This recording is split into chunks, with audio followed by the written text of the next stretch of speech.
Today, I'm delighted to welcome Israeli Prime Minister Benjamin Netanyahu back to the White House. It's a wonderful feeling and a wonderful event. We had fantastic talks, and thank you very much with your staff. He's the first foreign head of state to visit during our administration, and Bibi, I want to say it's an honor to have you with us. Over the past 4 years, the U.S. and the Israeli alliance has been tested more than any time in history.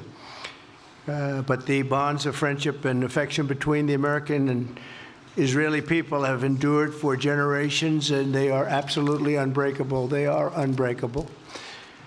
I'm confident that under our leadership, the cherished alliance between our two countries will soon be stronger than ever. We had a great relationship. We had great victories together 4 years ago. Not so many victories over the past 4 years, however. In my first term, Prime Minister and I forged a tremendously successful partnership that brought peace and stability to the Middle East like it hadn't seen in decades. Together, we defeated ISIS. We ended the disastrous Iran nuclear deal, one of the worst deals ever made, by the way, and imposed the toughest ever sanctions on the Iranian regime. We starved Hamas and Iran's other terrorist proxies, and we starved them like they had never seen before. Resources and support disappeared for them. I recognized Israel's capital, opened the American embassy in Jerusalem, and got it built, by the way. Built it too, just not only designated it, but got it built at a price that nobody's seen for 40 years. We got it built. It's beautiful, all Jerusalem stone, right from nearby, and it's something that's very special. And recognized Israeli sovereignty over the Golan Heights, something that they talked about for 70 years, and they weren't able to get it, and I got it. And with the historic Abraham Accord, something that was really an achievement that was, I think, going to become more and more important because we achieved the most significant Middle East peace agreements in half a century, but the Abraham Accords in particular, and I really believe that many countries will soon be joining this amazing peace and economic development transaction. It really is a big economic development transaction. I think we're going to have a lot of people signing up very quickly. Unfortunately, for 4 years, nobody signed up. Nobody did anything for 4 years except in the negative.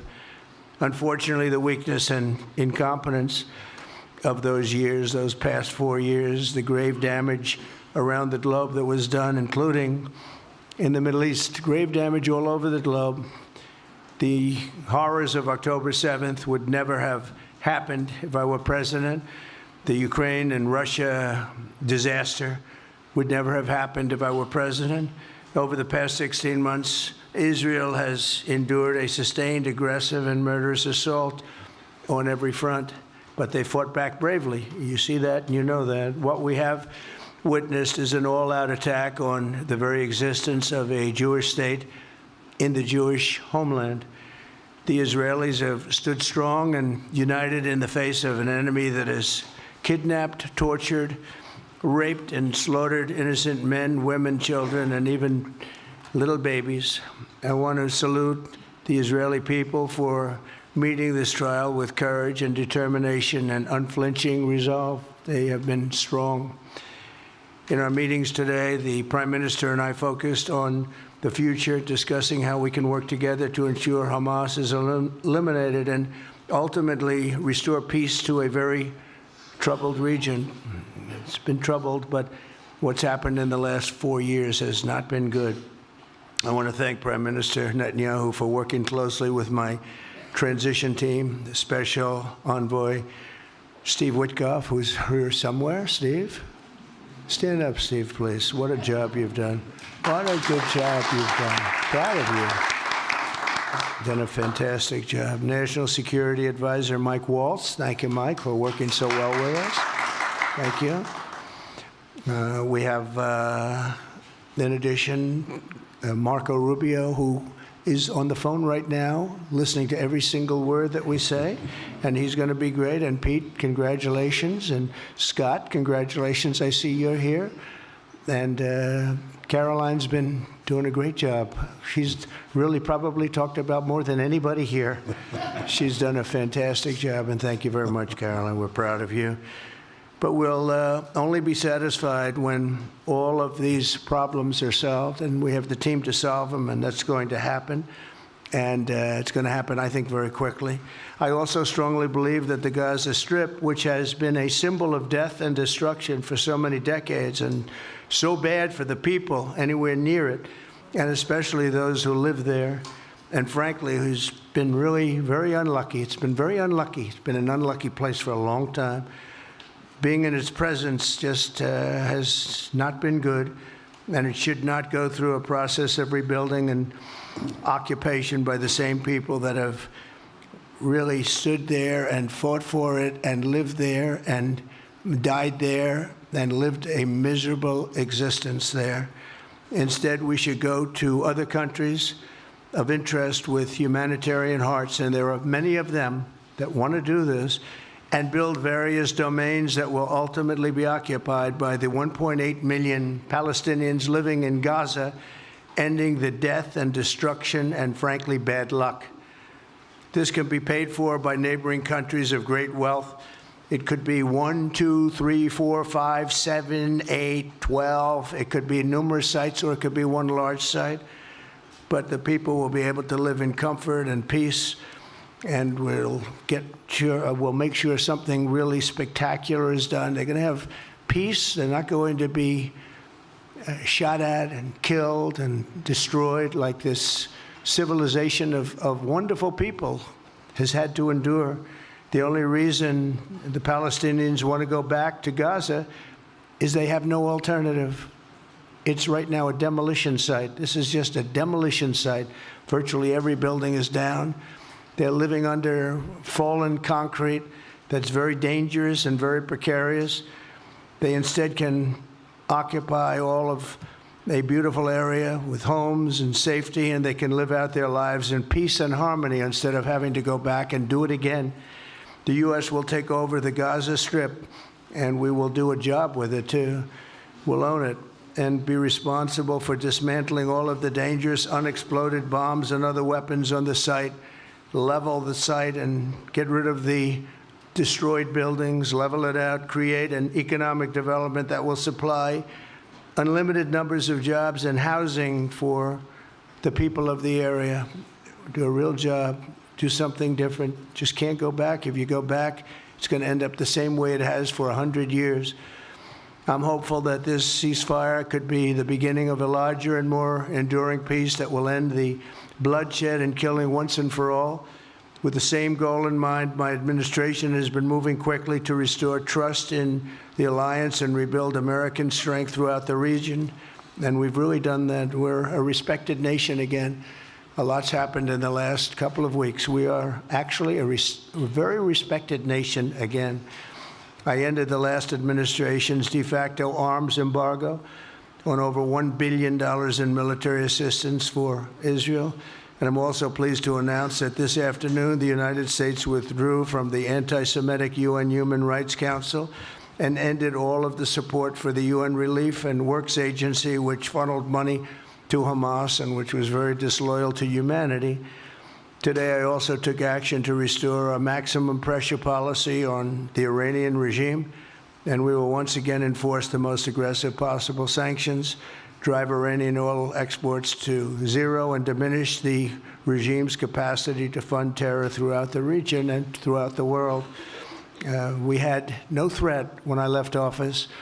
Iran was not able to sell oil. Nobody was buying oil because I said, don't buy it. If you buy it, you're not doing any business with the United States. And Hamas was not being funded. Hezbollah was not being funded. Nobody was being funded. There would never have been an October 7th. 2 weeks ago, I once again designated the Houthis as a terrorist organization. They're trying to destroy world shipping lanes, and that's not going to happen. And over the weekend, I ordered airstrikes against senior ISIS leaders hiding in the caves of Somalia and took them out.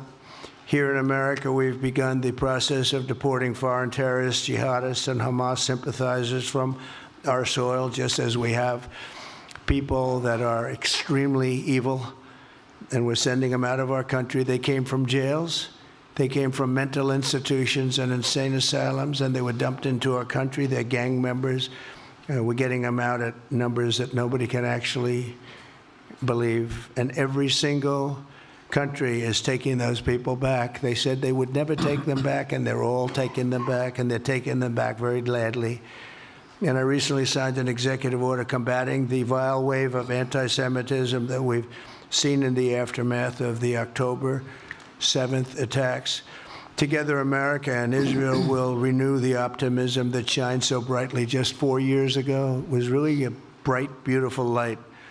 We will restore calm and stability to the region and expand prosperity, opportunity, and hope to our nations and for all people of the Middle East, including the Arab and Muslim nations. Very important. We want the Arab and Muslim nations to have peace and have tranquility and have great lives.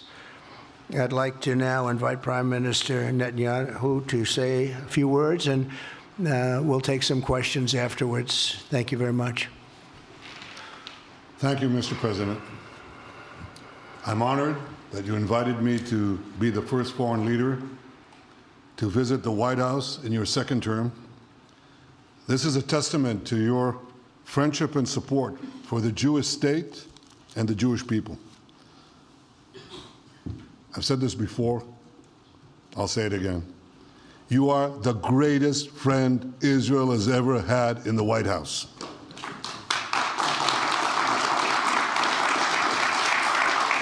And that's why the people of Israel have such enormous respect for you. In your first term, you recognized Jerusalem as Israel's capital. You moved the American embassy there. You recognized Israel's sovereignty over the Golan Heights. You withdrew from the disastrous Iran nuclear deal. I remember we spoke about it. You said, this is the worst deal I've ever seen. I'm elected, I'm walking out of it. That's exactly what you did. And I think it speaks loudly for just common sense, just looking at things and seeing them as they are. And of course, you also brokered the groundbreaking Abraham Accords in which Israel made peace with 4 Arab states. We did this in 4 months. Nothing happened for a quarter of a century, but in 4 months, we were able, working together under your leadership, to have 4 historic peace accords. And now in the first days of your second term, you picked up right where you left off. Your leadership helped bring our hostages home, among them American citizens. You freed up munitions that have been withheld from Israel. They had been withheld from Israel in the midst of a 7-front war for our existence. And you just freed it. You ended unjust sanctions against law-abiding Israeli citizens. You boldly confronted the scourge of anti-Semitism. You stopped funding, as you just said, international organizations like UNRWA that support and fund terrorists. And today, you renewed the maximum pressure campaign against Iran. Ladies and gentlemen, all this in just 2 weeks. Can we imagine where we'll be in 4 years? I can. I know you can, Mr. President. For our part, we in Israel have been pretty busy too. Since the horrendous October 7th attack, we've been fighting our common enemies and changing the face of the Middle East. On that infamous day, Hamas monsters savagely murdered 1,200 innocent people, including more than 40 Americans. They beheaded men, they raped women, they burnt babies alive, and they took 251 people hostage to the dungeons of Gaza. And after this worst attack on Jews since the Holocaust, Iran and its henchmen in the Middle East were absolutely ecstatic. Haniya praised the massacre. Sinwar said that Israel was finished. Nasrallah boasted that Israel was, here's what he said, as feeble as a spider's web. Well, Mr. President, Hania is gone. Sinwar is gone. Nasrallah is gone. We've devastated Hamas. We decimated Hezbollah. We destroyed Assad's remaining armaments. And we crippled Iran's air defenses. And in doing this, we've defeated some of America's worst enemies. We took out terrorists who were wanted for decades for shedding rivers of American blood, including the blood of 241 Marines murdered in Beirut. We accomplished all this with the indomitable spirit of our people and the boundless courage of our soldiers. The Bible says that the people of Israel shall rise like lions, and boy did we rise. Today, the roar of the Lion of Judah is heard loudly throughout the Middle East. Israel has never been stronger, and the Iran terror axis has never been weaker.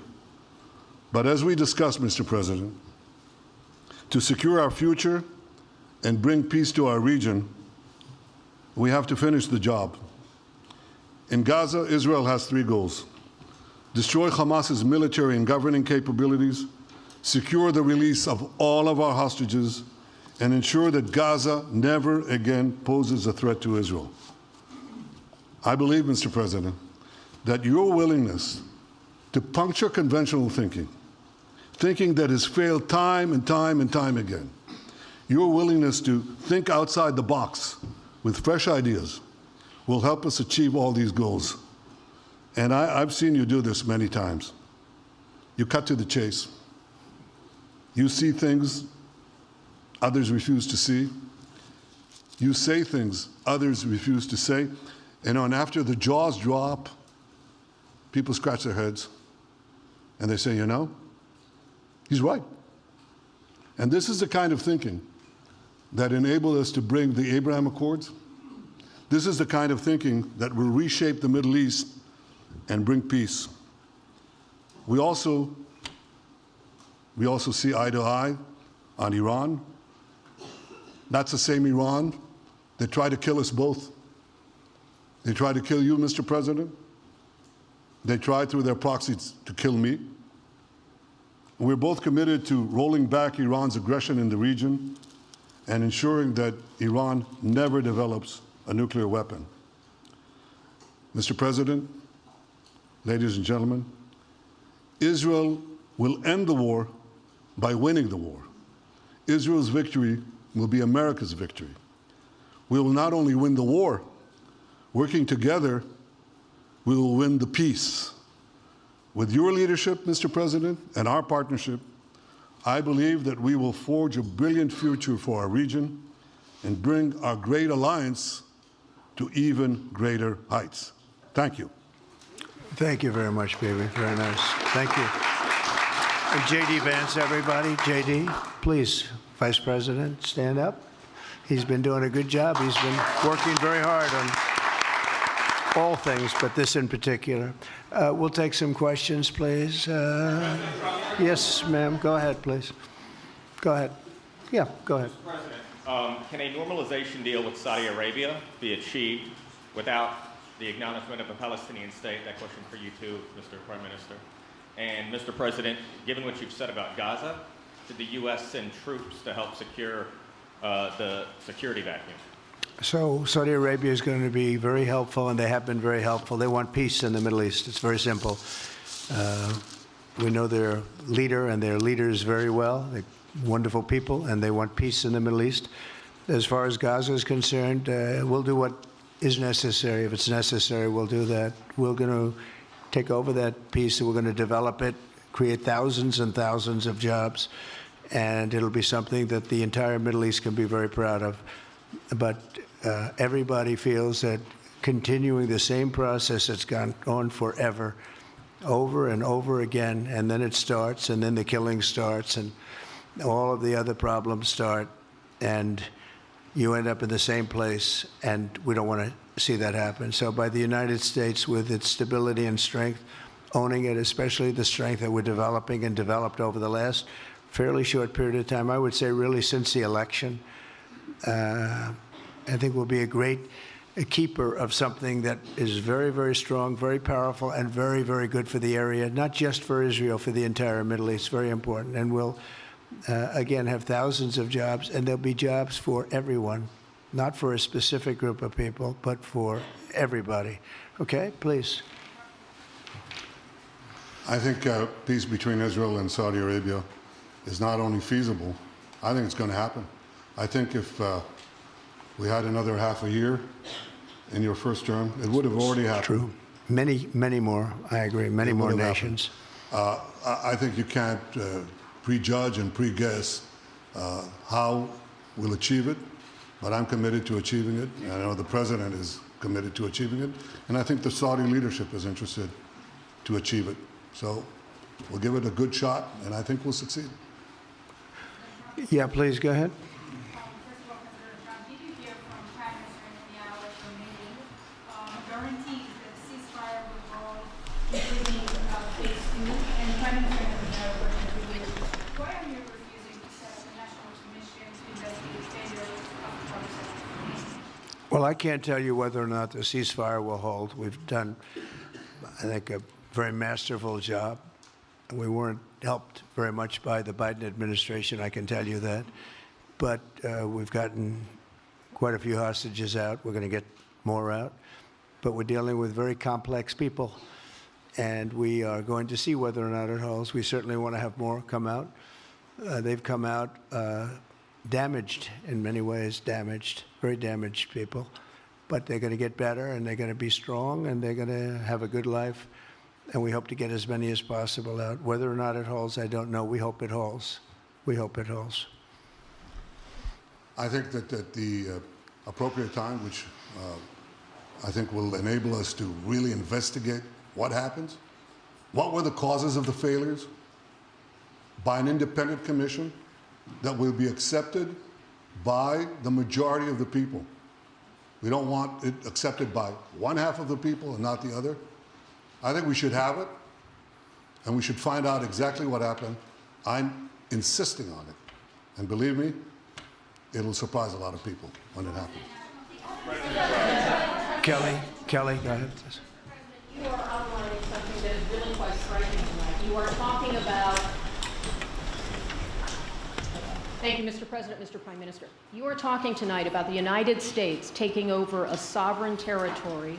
What authority would allow you to do that? Are you talking about a permanent occupation there, redevelopment?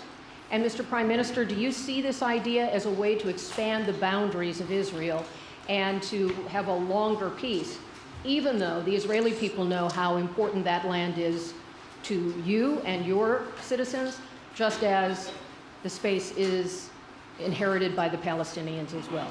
I do see a long-term ownership position, and I see it bringing great stability to that part of the Middle East and maybe the entire Middle East.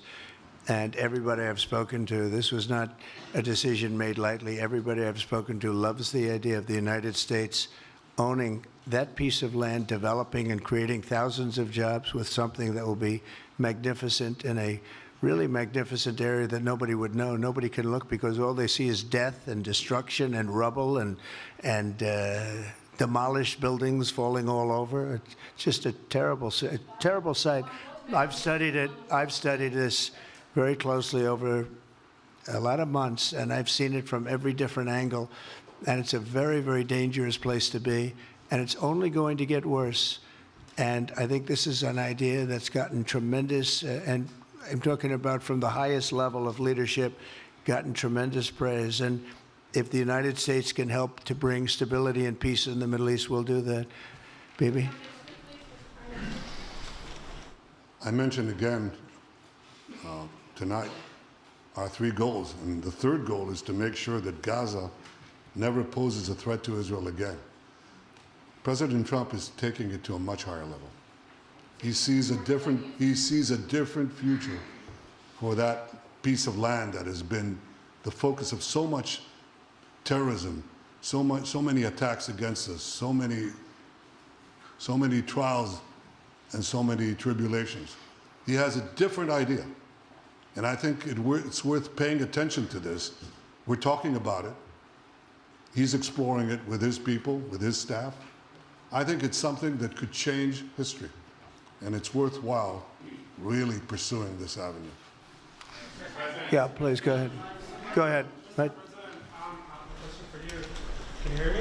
Yeah. So before rebuilding Gaza again, obviously we'll take out all the hostages, and one of them is Don Alexander, an American soldier who is alive. How will you be assured that you will take out all the hostages and then rebuild? We're working very hard to get all the hostages. The word is all, and we are working very hard. So far, it's been moving along fairly rapidly, pretty much on schedule.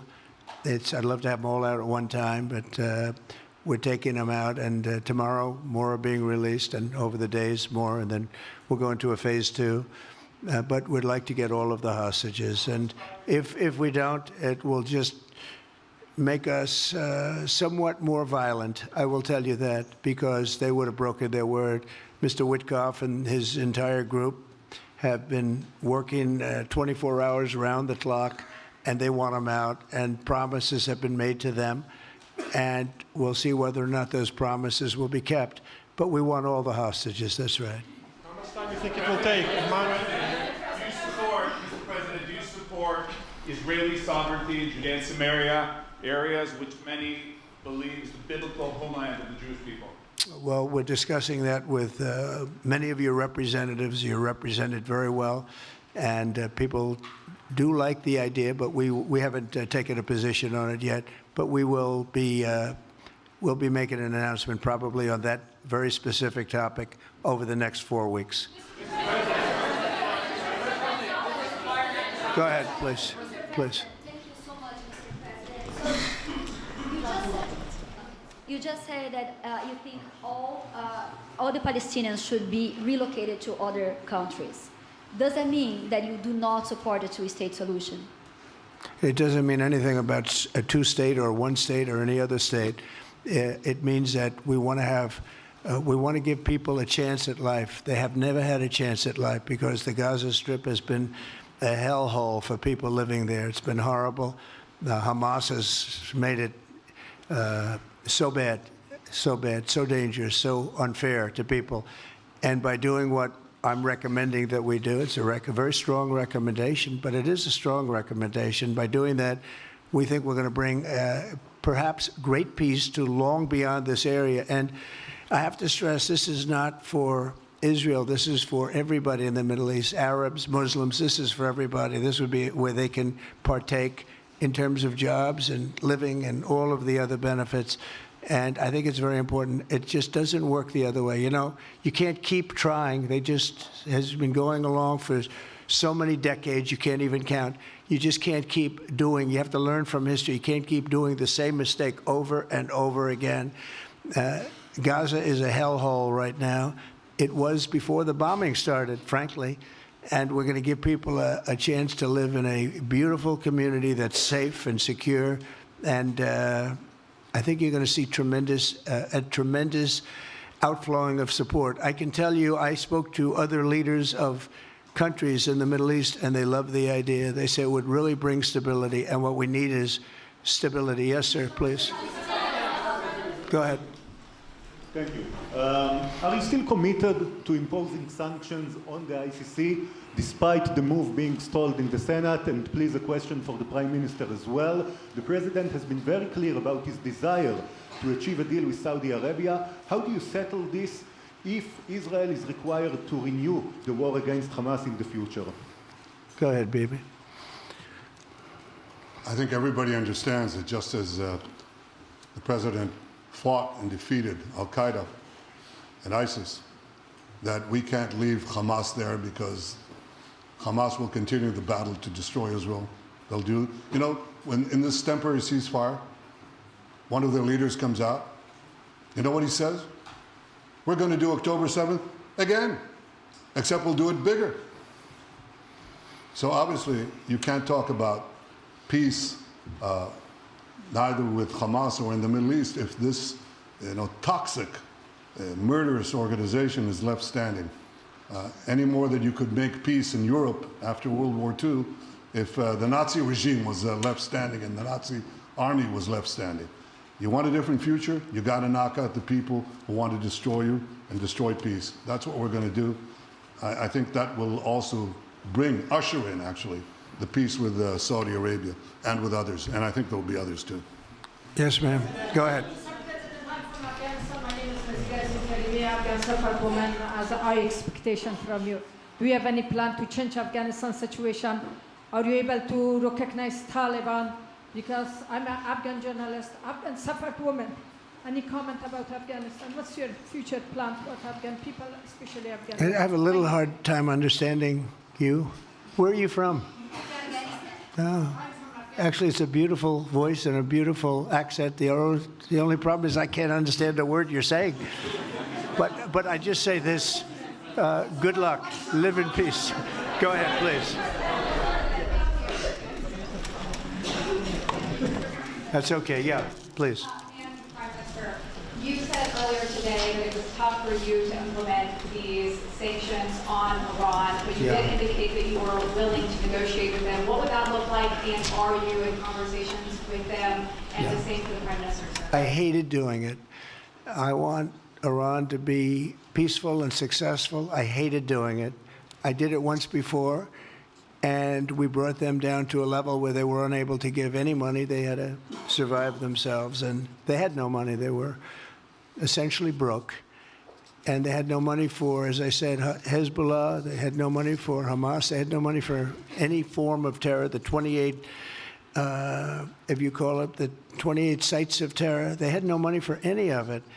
They had to do their own and focus on their own well-being. And I hated to do it then, and I hate to do it just as much now. And I say this, and I say this to Iran, who's listening very intently.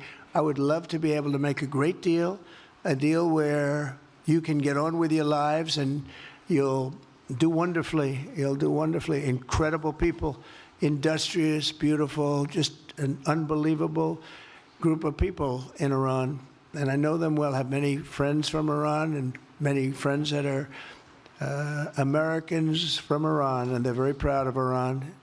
But I hated to do it, just so you understand. And I hope we're going to be able to do something so that it doesn't end up in a very catastrophic situation.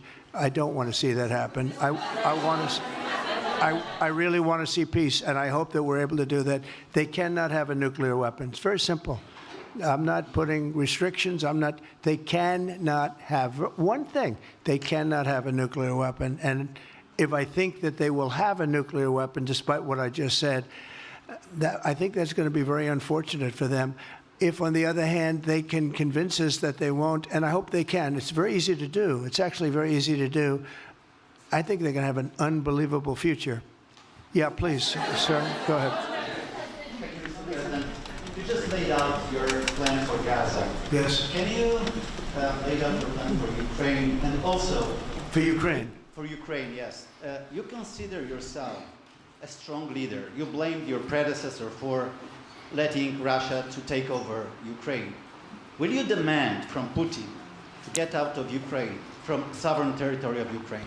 So we're dealing right now on the subject. I don't want to spend a lot of time because we're here for another reason, but we are having very good talks, very constructive talks on Ukraine. And we are talking to the Russians. We're talking to the Ukrainian leadership. It would have never happened. That would have never happened. It should have never happened. I get reports every week, the number of soldiers, mostly soldiers now. The cities have been largely demolished. You talk about a very sad sight to see. We talk Gaza. Well, many of these cities look as bad as Gaza and worse, what's happened to them. And I want to see that end. And I want to see it end for one simple reason, the life of young people being absolutely obliterated on both sides. You probably have 700,000 Ukrainian soldiers dead, 800,000, maybe more Russian soldiers dead. It's very flat land, and the only thing that's going to stop a bullet is a human body, in this case, usually soldiers.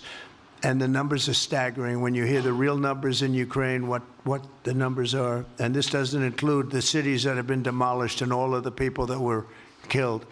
So I want to see it stopped. We're having very good talks, and I think we're going to get it. I think something will be, hopefully dramatically, it will rise above everything. You can't let this continue. This is an absolute slaughter that's taking place on the beautiful farmlands of Ukraine, and we have to stop it. We can't let this continue. It is a human tragedy, and we're going to try very hard to stop it. Yeah, please, go ahead, sir. Go ahead. Mr. President, thank you very much. Mr. President, what's your view about Palestinian leader Abbas' role in all the regional changes you want to do? And the question for the Prime Minister, what's your view on President Trump wanting to reach a deal with Iran and not a much more active military stance towards it? Go ahead, baby. Go ahead. I think the president just said something that I think is the pivot of everything that we're talking about. He said Iran cannot have a nuclear weapon. And we fully agree with that. If this goal can be achieved by a maximum pressure campaign, so be it. But I think the most important thing is to focus on the goal, which the president just did, and I fully agree with him. Well, I said it, and he said it very well. It's a campaign of pressure to see if we can get something done. He doesn't want to do what some people think will automatically happen because they're very difficult people to deal with, as you know. But if we could solve this problem without warfare, without all of the things that you've been witnessing over the last number of years, it would be, I think it would be a tremendous thing. Go ahead, please. Do you have any plans to visit Israel soon? To visit where? Israel and Gaza. Oh, well, I love Israel. I will visit there, and I'll visit Gaza, and I'll visit Saudi Arabia, and I'll visit other places all over the Middle East. The Middle East is an incredible place, so vibrant, so it's just one of the really beautiful places and with great people. And I think a lot of bad leadership has taken place in the Middle East that's allowed this to happen. It's just terrible. And that includes on the American side, by the way. We should have never gone in there a long time ago, spent trillions of dollars and created so much death. So that includes Americans. But, yeah, I'll be visiting a lot of different places in the Middle East. I've been invited everywhere, but I will be visiting some, yeah. Okay. Let's go. Caitlin, go ahead. Caitlin. Thank you so much, President Trump. Just Caitlin, to follow go up ahead. on what you were saying there. Say it. Go ahead, please. Just to follow up on what you were saying about the Gazans leaving Gaza, going to other countries. One, where exactly are you suggesting that they should go? And two, are you saying they should return after it's rebuilt? And if not, who do you envision living there? I envision a world, people living there, the world's people. I think you'll make that into an international, unbelievable place. I think the potential in the Gaza Strip is unbelievable. And I think the entire world, representatives from all over the world will be there, and they'll live there. Palestinians also. Palestinians will live there. Many people will live there. But they've tried the other, and they've tried it for decades and decades and decades. It's not going to work. It didn't work. It will never work. And you have to learn from history. History has, you just can't let it keep repeating itself. We have an opportunity to do something that could be phenomenal. And I don't want to be cute. I don't want to be a wise guy, but the Riviera of the Middle East, this could be something that could be so bad. This could be so magnificent. But more importantly than that is the people that have been absolutely destroyed that live there now can live in peace in a much better situation because they're living in hell. And those people will now be able to live in peace. We'll make sure that it's done world class. It'll be wonderful for the people. Palestinians mostly we're talking about. And I have a feeling that despite them saying no, I have a feeling that the king in Jordan and that the general president, but that the general in Egypt will open their hearts and will give us the kind of land that we need to get this done. And people can live in harmony and in peace. Thank you all very much. Thank you. Thank you very much. Thank you.